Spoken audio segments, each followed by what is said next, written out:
साथियों, कहते हैं कि पढ़ोगे लिखोगे तो बनोगे नवाब। पर नवाब बनोगे कैसे? तब बनोगे जब पढ़ोगे लिखोगे। लेकिन हुआ क्या, जब पढ़ने के लिए बैठता है हमारा बच्चा, ध्यान उसका भटकता है, इधर उधर उसका मन भागता है और वो छोड़ के अपनी सीट को कहीं और चल पड़ता है, घूमता है, टाइम पास करता है। और इस जो पिछला दौर गया जिसमें कि बच्चों ने मोबाइल पर और अपने टैबलेट पर सब कुछ किया, वर्क फ्रॉम होम का टाइम था, स्टडी फ्रॉम होम का टाइम था, उसमें तो आदतें खराब हो गई। अब समस्या जब बढ़ जाती है तभी उसका समाधान ढूंढते हैं, और जो समय से जाग जाते हैं उन्हें कहते हैं बुद्धिमान। साथियों, आज का वीडियो आपके बच्चे की पढ़ाई के लिए, ताकि कंसंट्रेट करे, ध्यान उसका पढ़ाई में लगा रहे और वो एक अच्छा हीरो बन जाए। हीरो का मतलब सिर्फ फिल्मी हीरो नहीं होते, हीरो तो अपने अपने क्षेत्र में बन जाते हैं बहुत लोग जो नाम कमाते हैं। नमस्कार साथियों, मैं हूं डॉक्टर आनंद भारद्वाज। आपने पहचान लिया होगा, डॉक्टर आनंद भारद्वाज एक बड़ा स्पेशल टॉपिक लेकर आए हैं जो कि आपके बच्चे के कल्याण के लिए, फ्यूचर के लिए, आगे बढ़ने के लिए, कंसंट्रेशन के लिए बहुत काम में आने वाला है। कुछ टिप्स नोट कर लेना। पहला टिप्स तो यह है कि जब भी बच्चा पढ़ने के लिए बैठता है तो उसके सामने का जो हॉरिजन है, जिसको कहते हैं जो फ्रंट है, वो खुला रहना चाहिए।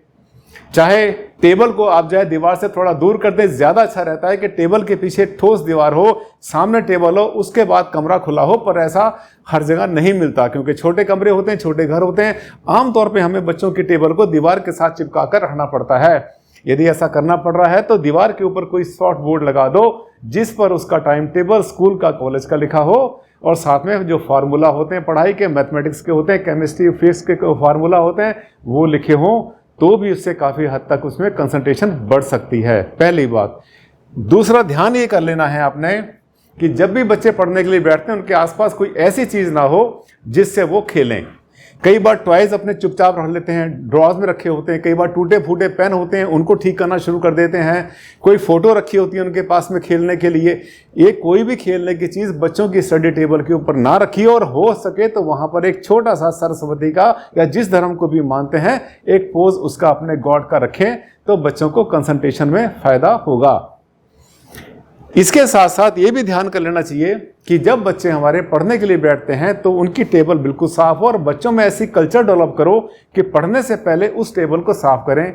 उस टेबल पे खाना ना खाएं तो ज़्यादा अच्छा है। और अगर खाना पड़ता है, उनको मान लिया उनको ब्रेकफास्ट करना है, कोई जगह नहीं है, तो उसके ऊपर वो अपने आप एक डैम्प जो है थोड़ा सा हल्का गीला कपड़ा लेकर कपड़ा मार दें। उस टेबल के नीचे झाड़ू ना रखें, जूते वहाँ पर ना रखें, क्योंकि उससे जो है अगर ऐसी गंदगी होती है तो उससे जो है सरस्वती माता नाराज होती है, बच्चों को कंसंट्रेशन नहीं हो पाता। बच्चों की पढ़ाई ठीक ठाक चलती रहे, इसके लिए लाइट का भी होना ज़रूरी है। अब देखना, लाइट जो लगाते हैं हम, जो टेबल लैंप लगाते हैं, इसका फार्मूला, ये एक्चुअली ये जो मेरी आज की वीडियो बन रही है ये टेबल लैंप के लिए बन रही है खास तरीके से। जब हमारा बच्चा, क्योंकि आंखें खराब हो रही हैं बच्चों की आजकल, जब हमारा बच्चा पढ़ाई करता है, अगर वो राइट हैंड यूज़ करता है, 90%, 95% बच्चे राइट हैंड यूज करते हैं, तो जो लाइट है सामने की दीवार से अगर आएगी, ट्यूबलाइट की आएगी, तो पेपर पर लग के आपकी आंखों में आएगी, आंखें खराब करेगी। पीछे से लाइट अगर लगी होगी, ट्यूबलाइट या कोई भी, तो छाया पड़ेगी। अगर राइट साइड में कोई ट्यूब लगी होगी तो जो हमारा हाथ है, कलम हमारी है, पेन है, उससे पेपर के ऊपर अंधेरा हो जाएगा, छाया पड़ेगी। इसलिए सबसे अच्छा रहे थोड़ा सा, लगभग ये मान के चलना, अगर 45 डिग्री, अगर 45 डिग्री से 60 डिग्री के बीच में अगर लेफ्ट साइड में अगर आप ट्यूबलाइट या अपना टेबल लैंप का झुकाव रखते हैं तो बच्चे को पढ़ने में, कंसंट्रेशन करने में कोई मुश्किल नहीं होती। अगर आपका बच्चा लेफ्टी है, उल्टा हाथ यूज करता है, तो इसका बिल्कुल उल्टा कर लें। राइट साइड में 60 डिग्री के ऊपर अगर आप कोई लाइट लगाते हैं ताकि हाथ की छाया पेपर पे ना पड़े, सामने की दीवार से पेपर के ऊपर रिफ्लेक्शन होकर चमक से आंखों पर जोर ना पड़े, पीछे से आने के बाद में कोई छाया ना पड़े, तो ये उनके लिए हेल्पफुल होगा। टेबल की सफाई करना बहुत ज़रूरी है, उस रूम की सफाई भी करना ज़रूरी है। अब एक दिखाता हूँ फैक्ट, बहुत बड़ा कारक बता रहा हूँ मैं आपको। महिलाओं की शिकायत होती है कि मेरे हस्बैंड जब ऑफिस जाते हैं वहाँ से उठने का नाम नहीं लेते, 6, 7, 8 घंटे को जाते हैं, 12 घंटे काम करते रहते हैं और थकते भी नहीं, खूब काम करते हैं, मीटिंग करते हैं। क्यों? क्योंकि जो आपके हस्बैंड हैं या जो काम करते हैं ऑफिस में, वो मान लिया यहाँ बैठे हुए हैं, यहाँ पर बैठ के अगर वो काम अपनी सीट में कर रहे हैं, उनके सामने पूरा हॉरिजन खुला है, और उनके जो पीछे है, पीछे सारी उनकी बुक्स पड़ी हुई हैं, पीछे से ठोस है, आगे से पूरा खुला है। बच्चे को पढ़ने के लिए बिठाया, तो उसका आगे से ठोस कर दिया आपने, पीछे से आपने पूरा का पूरा खोल दिया, ओपन कर दिया, तो क्या हो रहा है, जो ऑरा है वो फ्रंट में जाकर के दीवार से जाके टक्कर मारता है, उससे न्यू आइडियाज नहीं आते हैं। इनोवेशन एंड क्रिएटिविटी के लिए, जिसे मैनेजमेंट हम कहते हैं, डेवलपमेंट के लिए, फर्दर आगे बढ़ने के लिए जरूरी होते हैं, वहां कहीं ना कहीं रुकावट आ जाती है। तो जब हमारा हॉरिजन खुलेगा तभी हम आगे बढ़ेंगे। हॉरिजन तब खुलेगा जब हमारे आगे से सब कुछ खुला होगा, कोई भी जगह वहां पर टाइट नहीं होगी। सामने अगर बिल्कुल ब्लैंक वॉल होगी तो गड़बड़ हो जाएगा, और दीवार अगर गंदी हुई या उसके ऊपर से मान लिया पेंट हट रहा है या फटा हुआ कागज है या और कोई चीज़ है, फिर तो बिल्कुल भी कंसंट्रेशन नहीं होगा। बच्चे की जो पढ़ने की टेबल है साफ सुथरी हो, उसके पीछे जो चेयर रखी हुई है, चेयर के पीछे सपोर्ट का होना जरूरी है। जितनी बड़ी सपोर्ट होगी उतना ज़्यादा कंसंट्रेशन होगा। और एक और बता दें फार्मूला, बहुत अच्छा फार्मूला 44 कहता हूँ मैं इसको। जो टेबल है ना बच्चे की पढ़ने की, अगर आपके पास साधन है और आपके पास बड़ा कमरा है तो the table should be as large as possible. जितनी बड़ी से बड़ी टेबल आप देंगे बच्चे को पढ़ने के लिए, उतना उसका कंसंट्रेशन बढ़ेगा। और अगर उसमें स्टोरेज नहीं है उसके सिर के पास, यानी बहुत बार स्टोरेज भी होता है, तो वो स्टोरेज नहीं होगा तो और अच्छा रहेगा। अगर स्टोरेज है तो केवल पढ़ने की किताबें ही रखी जाएं।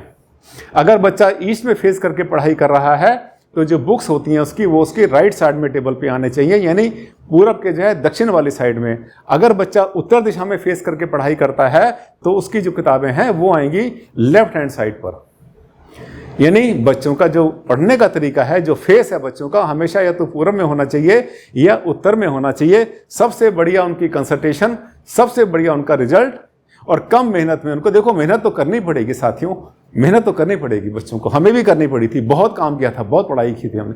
पढ़ाई के साथ उसका रिजल्ट मिल जाए, इसके लिए ये कुछ पॉइंट्स मैंने जो आपको बताए हैं, 6 पॉइंट्स बहुत ज़रूरी हैं। आगे एग्जाम आने वाले बच्चों के, तैयारियां करेंगे बच्चों की, उनके ऊपर कोई बोझ ना पड़े, इसके लिए उनकी हेल्प कर देना, ये वीडियो दिखा देना बच्चों को, या अपने आप इनको गाइड कर देना।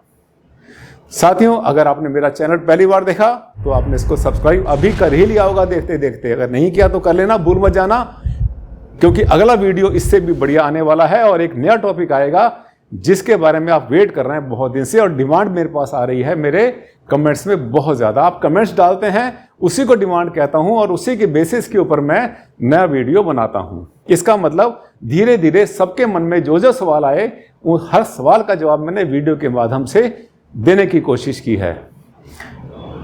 अगला वीडियो फिर आपके सामने आएगा नए टॉपिक के साथ। तब तक के लिए नमस्कार, धन्यवाद।